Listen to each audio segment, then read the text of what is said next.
Colombia university press থেকে disposition, deprivation and development নামক একটি গবেষণাপত্র প্রকাশ করেছেন খ্যাতিমান অর্থনীতিবিদ উৎস পাটনায়ক। সেখানে ভারতবর্ষে ব্রিটিশদের প্রায় 2 শতকের কর ও বাণিজ্যের খতিয়ান বয়ানের মাধ্যমে তিনি সোজা সাপটা হিসাব তুলে ধরেছেন 1765 থেকে 1938 সালের মধ্যে 45 ট্রিলিয়ন মার্কিন ডলার মূল্যমানের সম্পদ পাচার করে নিয়ে গেছে ব্রিটিশরা।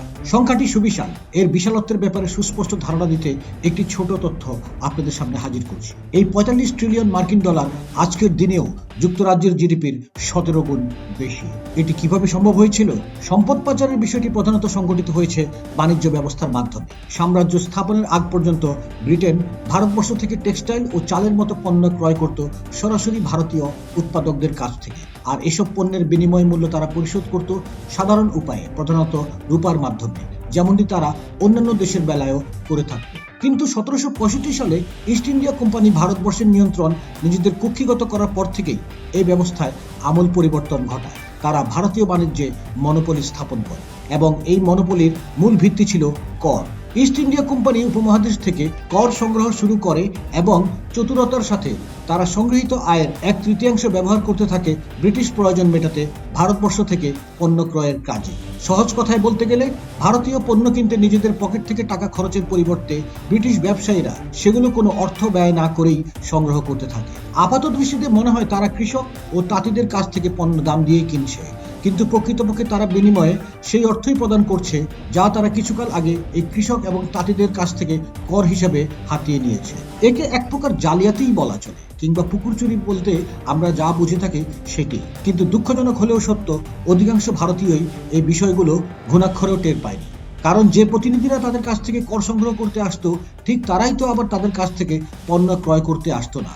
অশিক্ষিত ভারতীয়দের পক্ষে তখন এটি বোঝা সম্ভব হয়নি যে গ্রহীতা ও দাতা আলাদা আলাদা ব্যক্তি হলেও তাদের মূল উৎস আসলে অভিন্ন এবং তাদের মাঝে যোগসাজশ রয়েছে। প্রশ্ন আসতে পারে, ভারতবর্ষ থেকে জালিয়াতির মাধ্যমে যে পণ্য ব্রিটিশরা নিয়ে যেত সেই পণ্য কি কেবল তারা নিজেরাই ভোগ করতো না?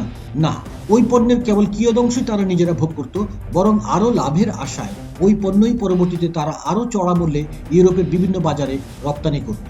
ভারতবর্ষে উৎপাদিত পণ্যের সুনাম ছিল গোটা ইউরোপ জুড়েই, এবং সেগুলো যেহেতু অন্য আর কোনো দেশের ব্যবসায়ীদের কাছে পাওয়া যেত না, তাই ব্রিটিশ ব্যবসায়ীরা সেই সকল পণ্যের উপর এমনকি শতভাগ লাভও করত। ভারতবর্ষ থেকে সংগৃহীত পণ্যের এরূপ পুনরপ্তানির মাধ্যমেই সরাসরি কিছু উৎপাদক না হয়েও ইউরোপের বাজারে অন্যতম বড় খেলোয়াড়ে পরিণত হয়েছিল। ভারতবর্ষ থেকে আত্মসাৎ করা যে সকল পণ্য ব্রিটিশরা নিজেরাই ভোগ করত, সেগুলোর মধ্যে সবচেয়ে উল্লেখযোগ্য হলো লোহা, টার ও টিম্বার, কারণ এগুলো ব্রিটেনের শিল্পায়নের কাজে লাগতো। এবং এভাবেই ব্রিটেনের শিল্প বিপ্লবও পরোক্ষভাবে নির্ভরশীল ছিল ভারতবর্ষ থেকে করা পদ্ধতিগত চৌর্যবৃত্তির উপর। 1857 সালে সিপাহী বিপ্লবের ফলস্বরূপ ব্রিটিশ রাজ সরাসরি ভারতবর্ষের ক্ষমতা নিজেদের হাতে তুলে নেয়। এর ফলে ঔপনিবেশিকদের লাভের গুড় খাওয়া কিন্তু এতটুকুও হ্রাস পায়নি, বরং কর ও পণ্য ক্রয়ের ব্যবস্থায় আরো নতুন নতুন মাত্রা যোগ হয়। ইস্ট ইন্ডিয়া কোম্পানির মনোপলিতে ইতি ঘটলে ভারতীয় উৎপাদকরা তাদের পণ্য সরাসরি অন্যান্য দেশে রপ্তানি করার সুযোগ লাভ করে, কিন্তু ব্রিটেন এ বিষয়ে নিশ্চিত করে যেন সব হাত ঘুরে প্রদেয় অর্থ শেষ পর্যন্ত লন্ডনেই থামে। ভারতবর্ষ থেকে যে দেশি পণ্য ক্রয় করতে চাইতো না কেন, তাদেরকে সেই পণ্য কিনতে হতো বিশেষ ধরনের কাউন্সিল বিল ব্যবহারের মাধ্যমে। কাউন্সিল বিল হলো এমন এক ধরনের কাগজের মুদ্রা যা কেবল ব্রিটিশ রাজের তরফ থেকেই প্রদান করা হতো, এবং এই কাউন্সিল বিল হাতে পাওয়ার একমাত্র উপায় ছিল সরাসরি লন্ডনে গিয়ে সোনা বা রূপার বদলে তা ক্রয় করা। তাই ব্যবসায়ীরা লন্ডনকে সোনা বা রূপা দিয়ে বিল সংগ্রহ করত, আর তারপর সেই বিল কাজে লাগিয়ে ভারতীয় উৎপাদকদের দাম মেটাতো। তারপর ভারতীয় উৎপাদকরা যখন স্থানীয় কলোনিয়াল অফিসে সেই বিল ক্যাশ করত, তারা হাতে পেত সেসব ভারতীয় রুপি যা ব্রিটিশ রাজ কর সংগ্রহের মাধ্যমে তাদের কাছ থেকেই নিয়েছিল। সুতরাং আরো একবার ভারতীয় উৎপাদকরা যেভাবে পণ্য রপ্তানির মাধ্যমে অর্থ আয় করত, সেখানেও ছিল ব্রিটিশদের বড় ধরনের জালিয়াতি। কেননা যে সোনা ও রূপাগুলো সরাসরি ভারতীয় উৎপাদকদের হাতে যাওয়ার কথা ছিল, সেগুলো হাতিয়ে নিয়েছে তারা নিজেরাই, আর তার বদলে ভারতীয় উৎপাদকদেরকে তারা দিয়েছে সামান্য কিছু কাগজের মুদ্রা। এভাবে দুর্নীতিগ্রস্ত একটি ব্যবস্থার শিকার হয়ে ভারতবর্ষ বাকি বিশ্বের চেয়ে বাণিজ্যিক উদ্বৃত্তে বড় ধরনের লোকসান করতে থাকে, যার ফলে বাকি বিশ্ব ক্রমশই অর্থনৈতিক সমৃদ্ধিতে অনেক দূর এগিয়ে গেলেও ভারতবর্ষ মূলত যে তিমিরে ছিল সেই তিমিরেই পড়ে থাকে। পাটনায়ক 1765 সাল থেকে 1938 সাল পর্যন্ত ঔপনিবেশিক ভারতবর্ষকে 4টি পৃথক অর্থনৈতিক সময়কালে বিভক্ত করে। এবং প্রতিটির মধ্যপর্যায় হতে বর্তমান পর্যন্ত ন্যূনতম 5% মুনাফার হার ধরে হিসাব করে দেখান যে ভারতবর্ষ থেকে ব্রিটেনে পাচারকৃত সম্পদের মোট পরিমাণ 44.6 ট্রিলিয়ন মার্কিন ডলার। কিন্তু তার মতে এটিও খুব রক্ষণশীল একটি অঙ্ক, যেহেতু এখানে ব্রিটিশ রাজ চলাকালীন সময়ে ভারতবর্ষের উপর ব্রিটেন কর্তৃক চাপিয়ে দেওয়া ঋণের বোঝাকে হিসাব করা হয়নি। এই হিসাবটি নিঃসন্দেহে মাথা ঘুরিয়ে দেওয়ার মতো।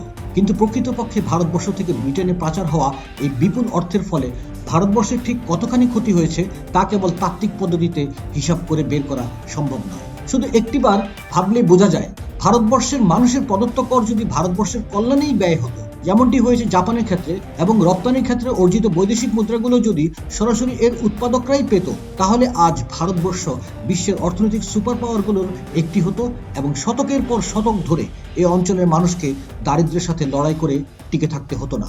ভারতবর্ষে প্রায় 200 বছরের ব্রিটিশ শাসন চলাকালীন এই অঞ্চলের মানুষের মাথাপিছু আয়ে কোনো উন্নতিই ঘটেনি, বরং 19 শতকের শেষার্ধে এসে ইস্ট ইন্ডিয়া কোম্পানির থেকে ক্ষমতা ব্রিটিশ রাজের হাতে যাওয়ার সময়কালে মাথাপিছু আয় অর্ধেকে নেমে এসেছিল। 1870 থেকে 1920 সালের মধ্যে ভারতীয়দের প্রত্যাশিত গড় আয়ু 1/5 হ্রাস পেয়েছিল। পলিসি প্ররোচিত দুর্ভিক্ষের কবলে পড়ে লক্ষ লক্ষ ভারতীয় অকালে প্রাণ হারিয়েছিল।